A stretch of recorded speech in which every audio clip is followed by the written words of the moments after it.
Bienvenue sur Azimut, le podcast de l'orientation.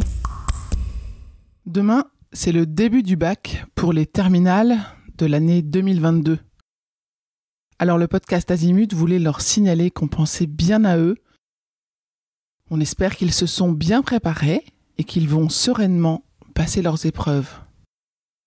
Après 2 années perturbées par la crise sanitaire, les épreuves écrites terminales des enseignements de spécialité se déroulent pour la première fois les 11, 12 et 13 mai pour la métropole, la Réunion et les Antilles-Guyane, et les 18, 19 et 20 mai pour Mayotte.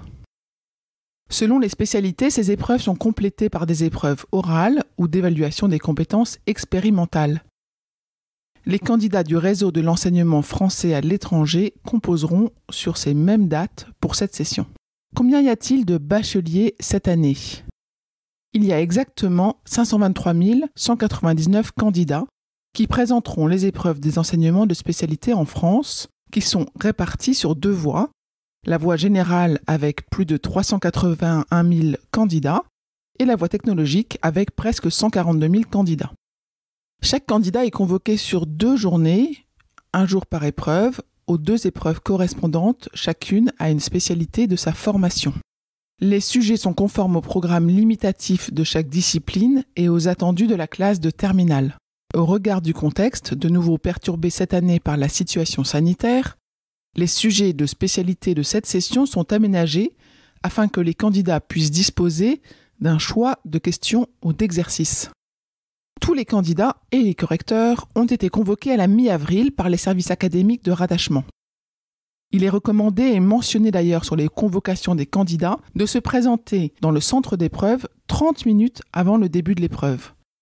Au-delà de l'heure de début d'épreuve, seul le chef de centre peut autoriser à titre exceptionnel l'accès à la salle de composition et cela ne donnera pas accès à un temps supplémentaire. Comment sera gérée la correction cette année ? Eh bien, la correction est dématérialisée pour toutes les épreuves. L'organisation des corrections se déroule en 3 temps. En amont, la commission d'entente des correcteurs qui permet d'expliciter et d'échanger sur les recommandations de correction spécifiques à chaque discipline. Ensuite, pendant la période de correction, il y a un accompagnement par les corps d'inspection qui est mis en œuvre pour toutes les académies afin de répondre aux éventuelles interrogations ou difficultés des correcteurs. Et enfin, une phase d'harmonisation finale permet un traitement équitable de tous les candidats par la réunion des correcteurs qui peuvent ainsi corriger les éventuels écarts de notation. Quelques derniers chiffres sur les spécialités avec le nombre de candidats pour chacun. Celle qui arrive en tête, peut-être sans surprise, c'est encore la spécialité des mathématiques avec plus de 142 000 candidats. Vient ensuite les sciences économiques et sociales, quasi ex aequo avec 136 000 candidats. Et enfin, physique-chimie en 3e position avec 120 000 candidats.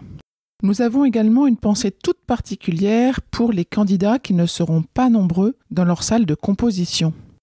Il y en aura 4 pour langue, littérature et culture étrangère et régionale, créole martiniquais, 8 pour langue, littérature et culture étrangère et régionale breton, et 10 pour langue, littérature et culture étrangère et régionale catalan. Voilà, bonnes épreuves de spécialité à tous les candidats de terminale et à bientôt. Cet épisode est terminé. À bientôt sur Azimut.